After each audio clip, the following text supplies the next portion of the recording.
আসেন, আমাদের সামনে রমজানের মাস আসতেছে। কি মাস? আমার আল্লাহ আমাদেরকে ভালোবাসেনি?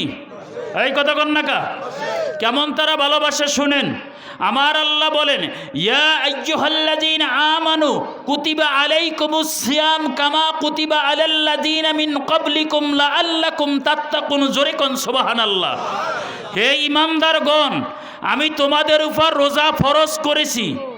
তোমাদের উপর রোজা ফরজ করেছি, অন্য নবীদের উপরও করছি, তোমাদের জন্য একটু ব্যতিক্রম। ওগো আল্লাহ, কি ব্যতিক্রম?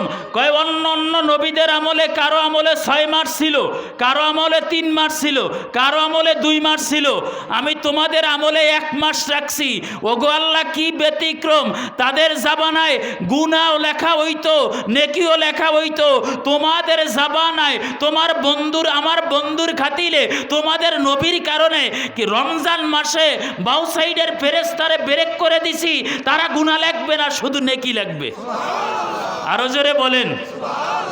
শুধু তাই নয়, আস-সাওমুলি ওয়ানা আজিবিহিম, যেই ব্যক্তি রোজা রমজানে রোজা রাখবে, সারাদিন ক্লান্ত হয়ে ইফতার নিয়ে বসবে, ওই সময় ফেরেশতাদেরকে বলি, ও ফেরেশতারা, দেখ আমারে ভয় করে এই সমস্ত বান্দাদের গুনাহ আমি রাখতে পারি। শুধু তাই নয়, আল্লাহ নিজে বলেন, আস-সাওমুলি ওয়ানা আজিবিহিম, যেই ব্যক্তি রোজা রাখবে হাসরের ময়দানে আমি আল্লাহ তারে নিজ হাতে পুরস্কার দিব। আসেন, পুরস্কার দিবে। এখন তারাবির নামাজ কয় রাকাত পড়বেন? আরো জোরে কন। এখন প্রশ্ন, হুজুর আমি পূর্বেই বলছি, আমাদের দেশে কিছু লোক বের হয়েছে, রমজান মাস আসলে কিছু নাপিতরা চুলকাইটা ছোট করে, কিছু হাইব্রিড নাপিত আছে 20 টাকার তারাবি কাইটা 8 টাকাত বানায়, ঠিক কিনা? আমি আপনাদেরকে পরিষ্কার ভাষায় বলি, আপনাকে ওই জাফরগঞ্জ নয়, মানিকগঞ্জের ভিতরে কোনো আলেম যদি থাকে 8 টাকাতের পক্ষে, বুখারী, মুসলিম, তিরমিজি, আবু দাউদ, ইবনে মাজাহ, সিয়াসত্তা 6টা হাদিসের কিতাব নিয়ে বসুক, 8 টাকাত এটা তারাবির নামাজ নয়, 8 টাকাত হলো তাহাজ্জুদের নামাজ। জোরে কোন সুবহানাল্লাহ। যদি কেউ 8 টাকাত পরে, ওটা তার ব্যক্তিগত ব্যাপার, আমরা বাধা দিব না।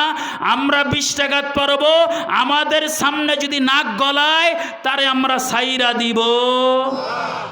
আসেন, হাতিমে কাবায় 20 টাকাত, মসজিদে নববীতে 20 টাকাত, বাইতুল মুকাদ্দাসে 20 টাকাত, আমার নবীজি পড়েছেন 20 টাকাত, ওমর পড়ছেন 20 টাকাত, আবু বকর পড়ছেন 20 টাকাত, উসমান পড়ছে 20 টাকাত, আলী পড়ছেন 20 টাকাত, এই পর্যন্ত আসতেছে 20 টাকাত। সেখানে 8 টাকাত পড়ার কোনো হুকুম? আসেন, শুধু তাই নয়, আমার রসুল বলছেন, বুখারীর হাদিস, আবু দাউদের হাদিস, সাহাবায়ে কেরাম, এমন একটা জামান আসবে, আমি রসুল নামাজ নিয়ে টেনশন করি না, রোজা নিয়ে টেনশন করি না, হজ লইয়া টেনশন করি না, যাকাত লইয়া টেনশন করি না, একদল দালাল বাইরাইবে এই জমিনের ভিতরে, তারা আমি রসুলকে মানবে না, তারা দালালি করবে ইহুদিদের, দলিল দেবে আমি মুহাম্মাদের উম্মত, ঠিক কিনা? আসেন, আমার নবী জিন্দা না মুর্দা?